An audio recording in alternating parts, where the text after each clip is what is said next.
नमस्कार साथियों, EPS 95 minimum pension बढ़ोतरी के एक और वीडियो में आप सभी का स्वागत है। साथियों, आज के इस वीडियो में हम एक और संदेश को कवर करने वाले हैं जो एक ईपीएस 95 पेंशनर ने सीधे प्रधानमंत्री मोदी जी को लिखा है।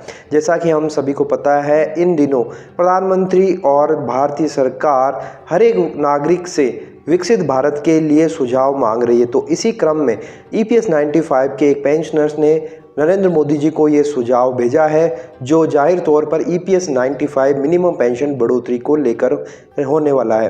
तो वीडियो बहुत ही इंटरेस्टिंग है, कहीं ना कहीं हर एक पेंशनर्स से ये मुद्दा जुड़ा हुआ है। तो आप अगर ईपीएस 95 पेंशनर्स हैं, इसके लिए आप लड़ रहे हैं, तो आपके लिए वीडियो बहुत ही महत्वपूर्ण हो जाता है। तो वीडियो को आप अंत तक ज़रूर देखिए ताकि आपको भी इस मैसेज के बारे में पता चल सके और आप भी इस तरह के मैसेज आगे फॉरवर्ड करके अपनी आवाज़ को बुलंद कर सकें। तो यहाँ पर आप देख सकते हैं, ये मैसेज लिखा है साइबल दत्ता जी ने। ये लिख रहे हैं, ये पूरा इंग्लिश में इन्होंने लिखा है, सुझाव दिया है। मैं आपको हिंदी में इसका ट्रांसलेट करता चलूँगा ताकि आपको ये अच्छी तरह से समझ में आ जाए। तो यहाँ पर ये लिख रहे हैं, I wrote to our honourable prime minister on the Viksit Bharat संपर्क। मैंने ऑनरेबल प्राइम मिनिस्टर यानी भारत प्रधानमंत्री को विकसित भारत के लिए सुझाव लिखा है। ऑनरेबल प्राइम मिनिस्टर, नमस्ते। You have been kind and generous to give various schemes to various section of people. माननीय प्रधानमंत्री जी नमस्ते। आपने भारत के अनेक वर्गों के लिए बहुत सारी स्कीम्स निकाली है, but nothing for the senior citizens of this country. लेकिन भारत के वृद्धजनों के लिए कुछ नहीं है। who are under EPS 95 and getting a paltry pension of rupees 1000 to 3000 till today।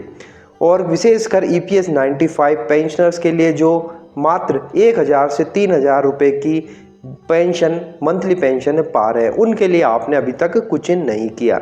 आगे लिख रहे हैं, these senior citizens contributed to the EPS fund for 30 to 40 years or more during their service time with a hope of getting a good pension after retirement, taking care of the inflation but are deprived of the same। In senior citizens ने अपने पूरे 30 से 40 साल के career में contribution जमा करवाया, EPS fund में अपना कंट्रीब्यूशन जमा करवाया है और इस आशा के साथ में जमा करवाया है कि उनका रिटायरमेंट अच्छा होगा। लेकिन आज की बढ़ती हुई महंगाई को देखते हुए ये जो पेंशन मिल रही है नाकाफ़ी है, इसका कोई वजूद ही नहीं है। आगे लेते हैं, since the year 2014 promises have been made by the government but nothing has been done so far. सन 2014 से लगातार हमें वादे दिए गए हैं, आश्वासन दिए गए हैं सरकार की तरफ से, लेकिन अभी तक कुछ नहीं हुआ है। The EPS 95 delegation met you, sir, along with MP Srimati Hema Malini ji twice and briefed you। EPS 95 के डेलीगेशन आपसे पर्सनली मिले थे, श्रीमती हेमा मालिनी जी के साथ में वो आपसे 2 बार मिले थे, लेकिन और आपको सारा मामला भी समझाया था, लेकिन अभी तक कुछ नहीं हुआ है। Shri B Yadav was met up to number of times who gave assurance but nothing happen. Shri B Yadav ji आपसे कितने ही बार मिले लेकिन और उन्होंने आश्वासन दिया, लेकिन अभी तक कुछ नहीं हुआ है। The senior citizens are being neglected sir. वृद्ध पर्सनल जो है अभी तक नेग्लेक्ट किए गए हैं, नकारे गए हैं। At the sunset of their life they have sit for dharnas. जिंदगी के इस पड़ाव में अब उन्हें धरना और विरोध प्रदर्शन करना पड़ रहा है। I appeal to you sir to kindly look into this matter and help the 75 lakhs pensioners or more। मैं आपसे अपील करता हूँ, रिक्वेस्ट करता हूँ कि कृपया करके आप इन 75 लाख पेंशनर्स की तरफ देखिए। Under the EPS 95 scheme and erstwhile EPS 75 scheme to be given their due of minimum pension 7,500 plus DRN allowance and the free medical facility in their old age and let them live with dignity and honor। तो मैं आपसे request करता हूं कि आप इन 75 लाख वृद्ध पेंशनरों की तरफ देखिए और इनको मिनिमम 7,500 प्लस DRN अलाउंस और मेडिकल सुविधाएं आप इन्हें प्रदान करिए ताकि ये हैप्पीली ज़िंदगी जी सके, खुशहाल भरी ज़िंदगी जी सके। I don't know whether this genuine appeal will reach you, Mr. Honorable Prime Minister. Hope you will have sympathy towards the EPS 95 pension and grant them the minimum pension for which they are appealing for.